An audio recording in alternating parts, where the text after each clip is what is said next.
नमस्कार दोस्तों, मैं रोहित बाबट, मेरे YouTube चैनल पे आप सभी का स्वागत। दोस्तों, आज मैं जिस भजन का अनुवाद और भावार्थ आपके सामने प्रस्तुत करने जा रहा हूँ, ये भजन देखा जाए तो सिर्फ महाराष्ट्र में नहीं, सिर्फ मराठी लोगों के बीच नहीं, परंतु पूरे भारत में जो भी गणेश भक्त हैं, गणेश जी के प्रति श्रद्धा रखते हैं, उन सभी में यह भजन बहुत प्रसिद्ध है, अत्यंत प्रसिद्ध है और अत्यंत लोकप्रिय भी है। इसकी लोकप्रियता का ये मानक है कि अब ये भजन या भंग सिर्फ भजन न रहते हुए हमारी संस्कृति का ही एक भाग बन चुका है। मैं बात कर रहा हूँ तुझं मागतो मी आता इस भजन के बारे में। मैं जानता हूं कि आप में से बहुत सारे लोगों ने यह भजन सुना होगा, यह भक्ति गीत सुना होगा। इसको गाया है स्वर्गीय भारत रत्न लता मंगेशकर जी ने, संगीतबद्ध किया है पंडित हृदयनाथ मंगेशकर जी ने, और इसके जो बोल हैं, जो शब्द हैं, रचना जो है वो रा बा सोमया जी इनकी है। यमन राग में इसको गाया गया है और बहुत ही सुरस, सुगम और भक्ति भाव से संपूर्ण ऐसा ये भजन है। तो इस भजन का हिंदी में अनुवाद और भावार्थ मैं आपके सामने प्रस्तुत करने की कोशिश करूँगा, उसका प्रयास करूँगा। वो करने से पहले मैं ये बता दूं कि मैं खुद हिंदी भाषिक नहीं हूँ, इसलिए कभी कभार मेरी हिंदी में कुछ अशुद्ध शब्द या फिर अशुद्ध उच्चारण आ सकता है, तो पहले ही इसके लिए मैं आपसे क्षमा चाहता हूँ और इस अनुवाद और भावार्थ का प्रारंभ करता हूँ। पहले हम ये पूरी रचना जो है वो पढ़ लेंगे और इसके बाद एक एक शब्द, एक एक वाक्य और एक एक पंक्ति का अनुवाद और भावार्थ समझने की कोशिश करेंगे। तुझं मागतो मी आता।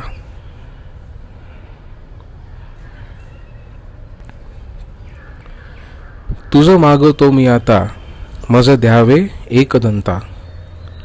तुझे ठाई माझी भक्ती, विरुढावी गणपती।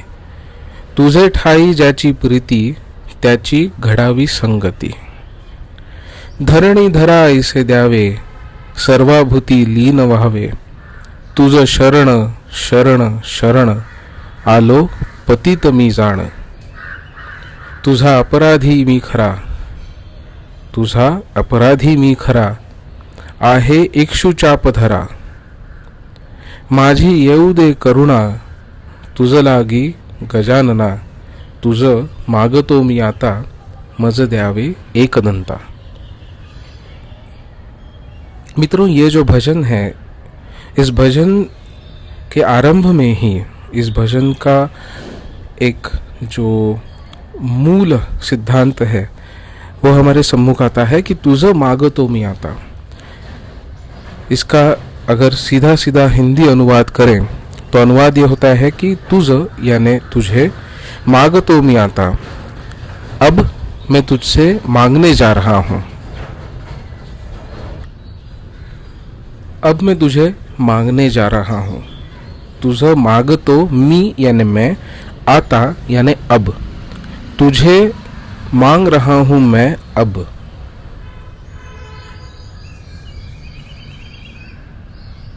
जो अभंग जो गा रहा है, जो भक्त है, वो परमेश्वर के सामने, गणेश जी के सामने खड़ा है। कल्पना कीजिए, हाथ जोड़ के मंदिर में भक्ति भाव से। अगर आप किसी भक्त के दृष्टि से देखेंगे, श्रद्धा की दृष्टि से देखेंगे, तो जब हम भगवान के सम्मुख खड़े होते हैं तो चाहे आप जितने भी बड़े सांसारिक हो, जितनी भी आपकी कठिनाइयां हो, प्रश्न हो, जो भी हो, समस्याएं हो, हम हर बार मांगने की स्थिति में होते हैं। इसमें कुछ बुराई नहीं है। चाहे दुनिया जो भी कहे, भगवान से, अपने माँ बाप से, गुरुजनों से मांगने में कोई भी बुराई नहीं है।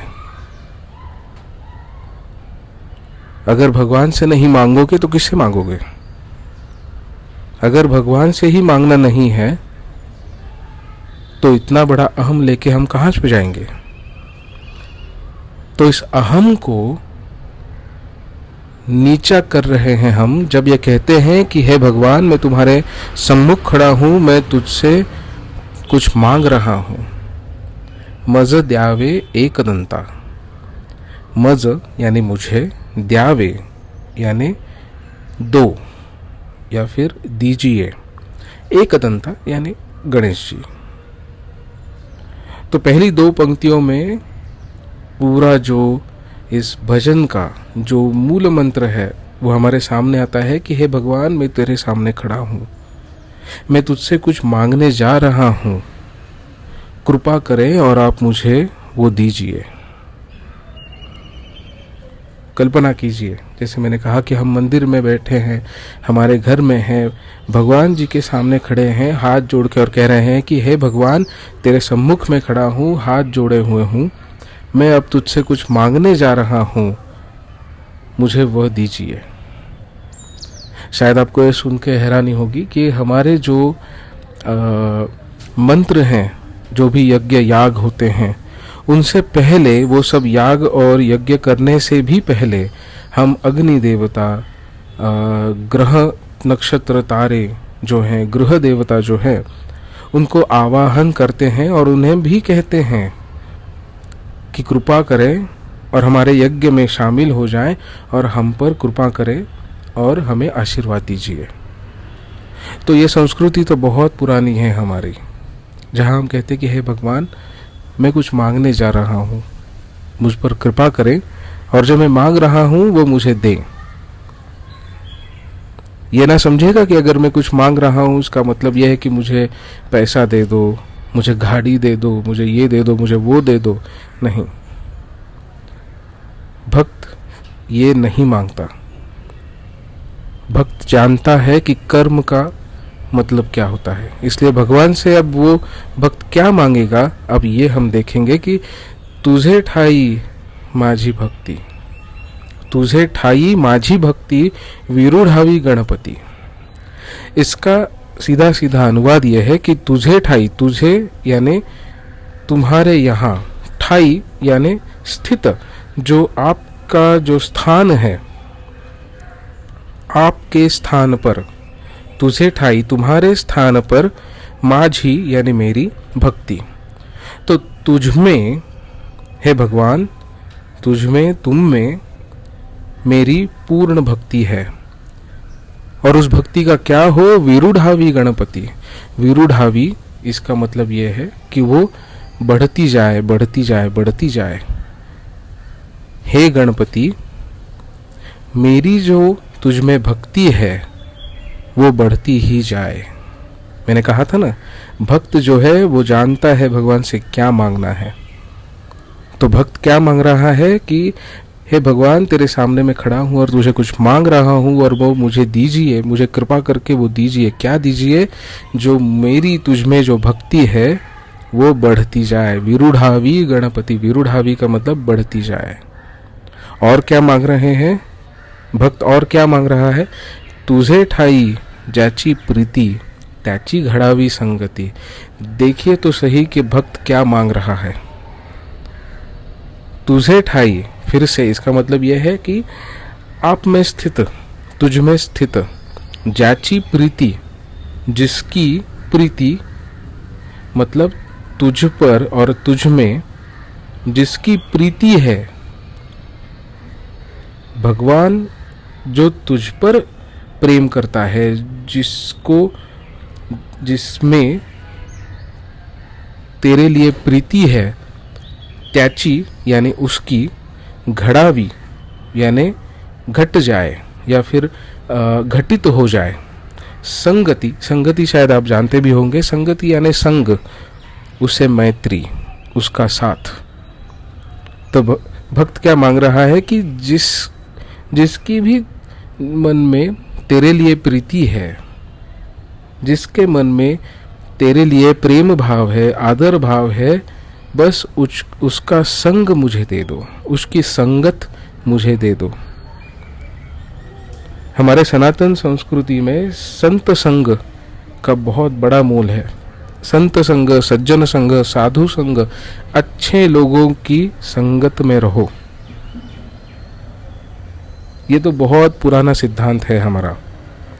भक्त वही मांग रहा है कि तुझे मांग तो मियाता। जो मैंने कहा था ना कि भक्त कुछ मांग रहा है भगवान से। क्या मांग रहा है? कि मेरी भक्ति जो तुझ में है वो दिन ब दिन बढ़ते जाए, और जो तेरे भक्त हैं, जिनके मन में तेरे लिए प्रीति है, प्रेम है, श्रद्धा है, उनकी संगत मुझे दे दो, उनका संग मुझे दे दो। भक्त ये मांग रहा है भगवान से, गणेश जी से। आगे क्या मांगता है? धरणी धरा ऐसे द्यावे, सर्वभूति लीन भावे।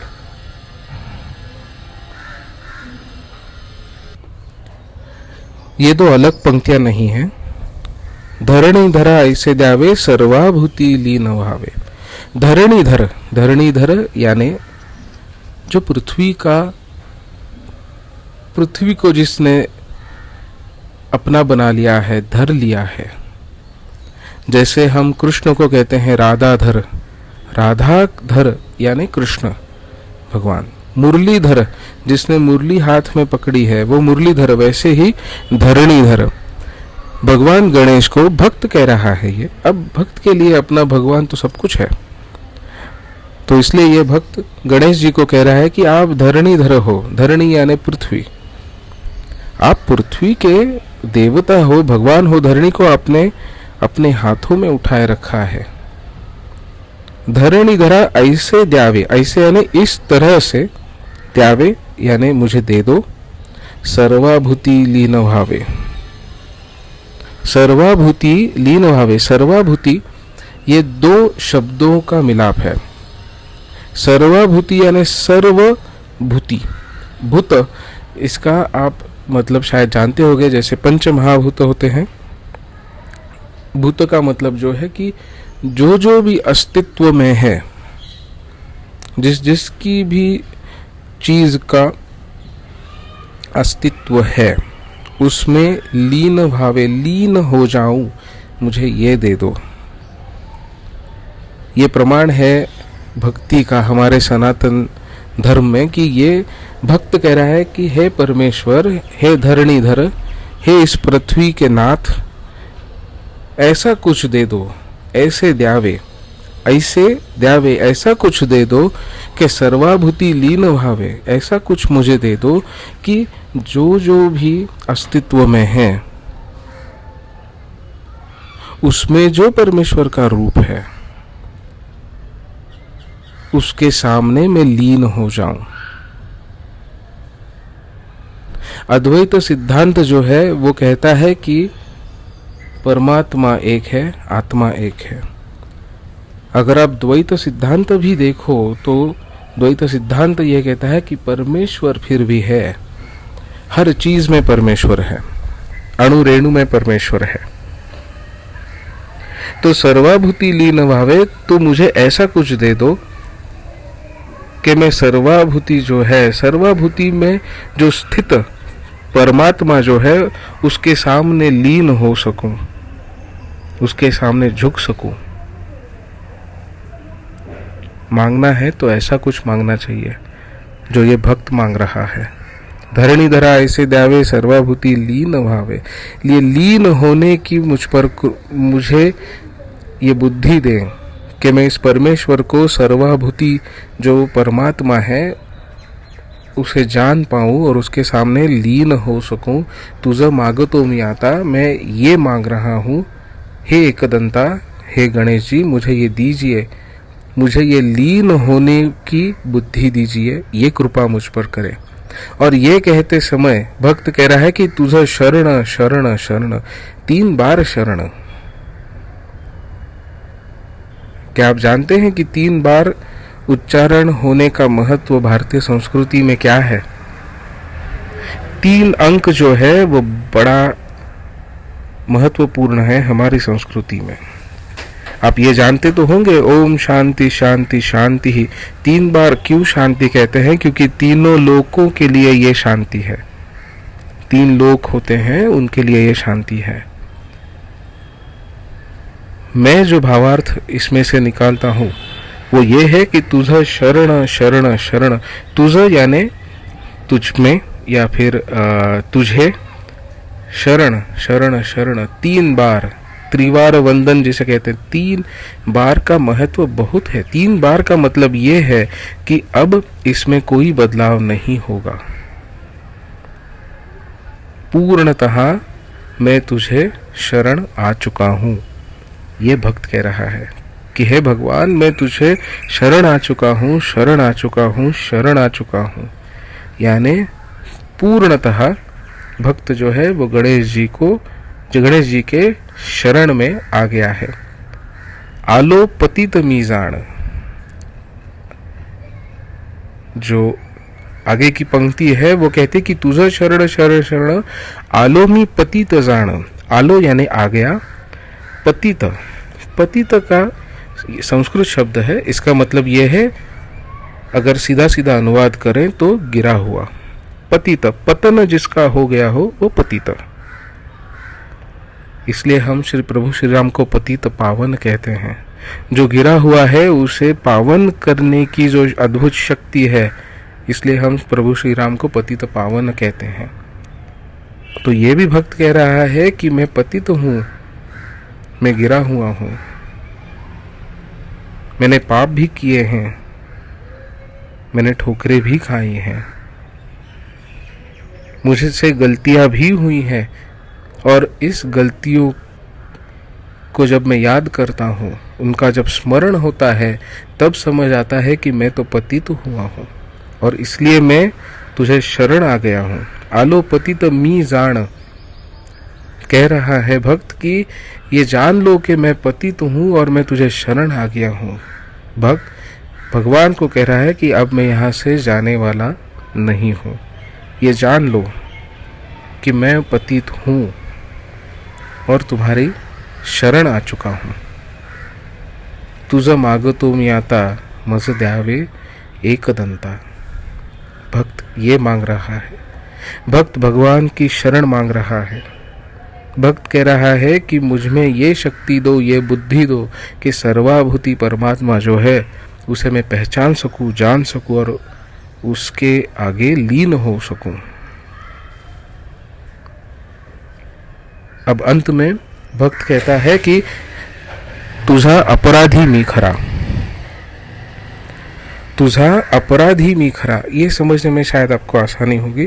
तुझा यानी तेरा, अपराधी यानी अपराध करने वाला, मी खरा। अब ये मराठी में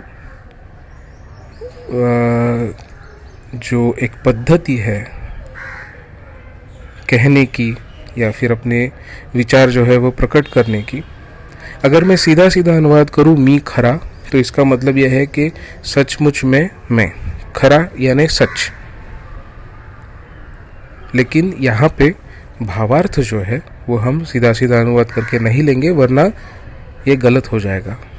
तुझा अपराधी मी खरा, भक्त कह रहा है कि हाँ मैं तेरा अपराधी हूँ, मैंने अपराध किया है, मैं तेरा अपराधी हूँ।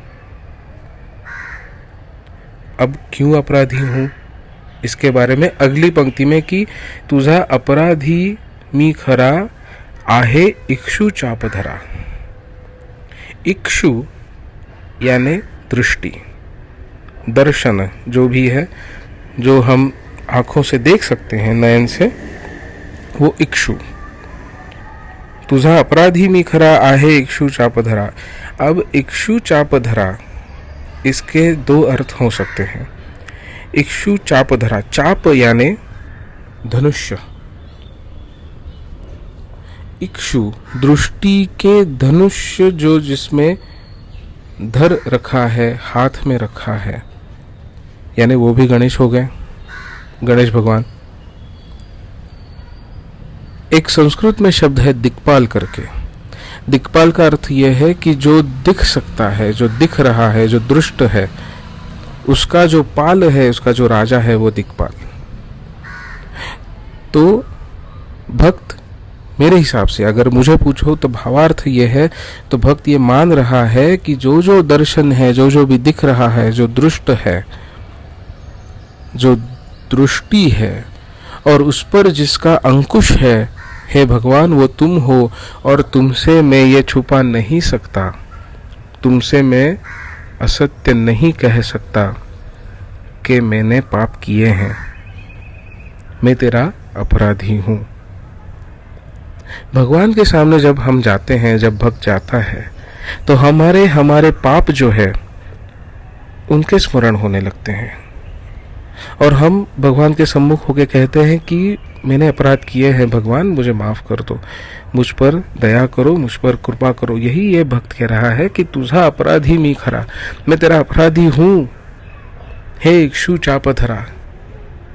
जो भी दृष्ट है, जो भी दिख रहा है, जो भी दर्शन है, उस पर जो जिसका अंकुश है, जिसने धनुष्य जिसने तान लिया है हाथ में, हे गणेश भगवान तुझसे क्या छुपाना, भगवान से क्या छुपाना, भगवान से क्या छुपा सकते हो?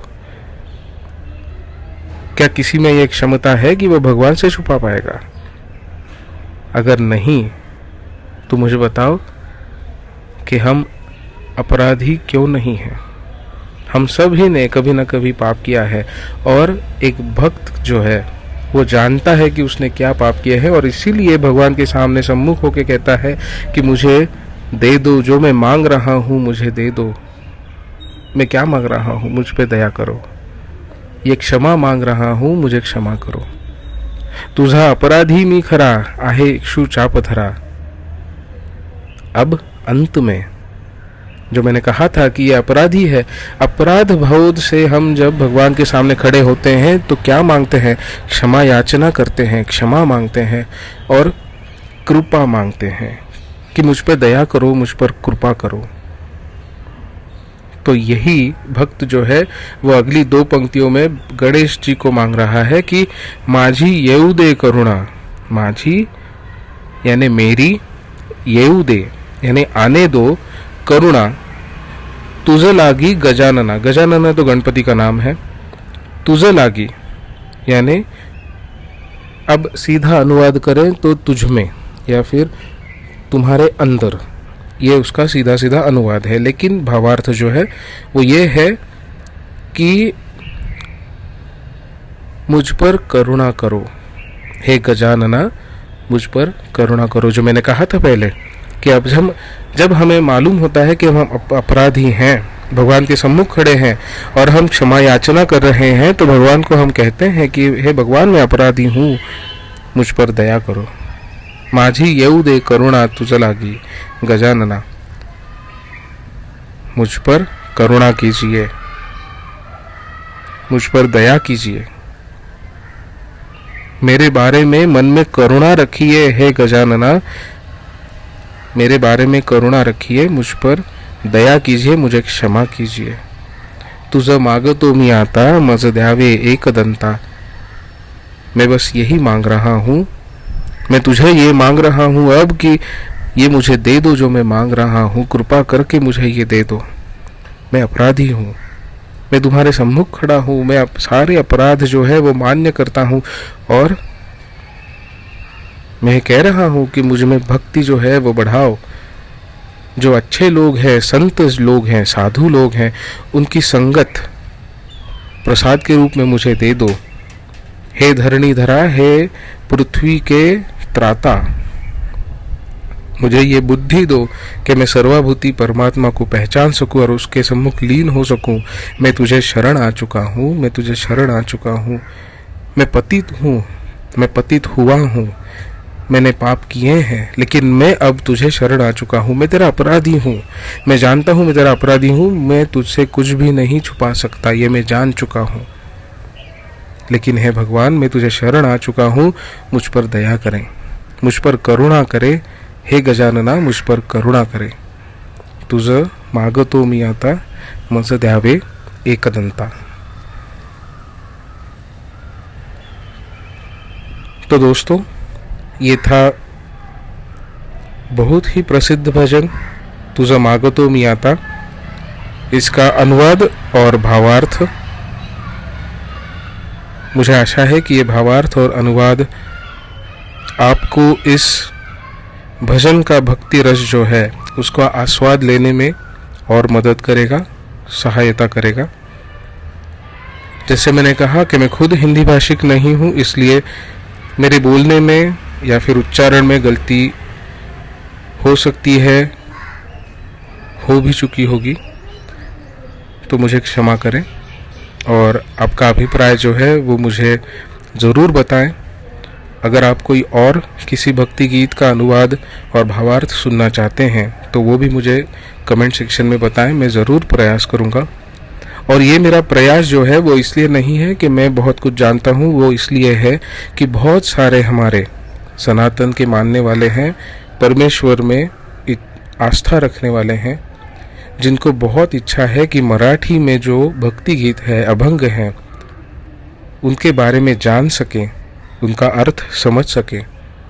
लेकिन मराठी न आने के कारण वे इस अमृत से वंचित रहते हैं। तो मेरा प्रयास ये है कि उनको इस अमृत से वंचित ना रखें और जितना मैं कर सकता हूँ, जितनी बुद्धि परमेश्वर ने मुझे दी है, वो सब इसमें लगाऊं और आपके सम्मुख ये भावार्थ प्रस्तुत करूं। इसके आगे भी ये मैं करता रहूँगा। जैसे मैंने कहा, अगर ये प्रयास आपको अच्छा लगे तो ज़रूर लाइक कीजिए, इस भावार्थ को शेयर कीजिए, जिससे कि ज़्यादा से ज़्यादा भक्तों को, परमेश्वर में आस्था रखने वालों को और मराठी भजन और अभंग के बारे में जानने की इच्छा रखने वालों को इसका अर्थ और भावार्थ समझ सके और उनको गाना सुनते हुए, अभंग सुनते हुए और रस आए और भक्ति भाव की अनुभूति हो। तो आपसे विदा लेता हूँ। अगली बार किसी और अभंग का भावार्थ लेके आपके सामने आऊँगा। तब तक के लिए धन्यवाद।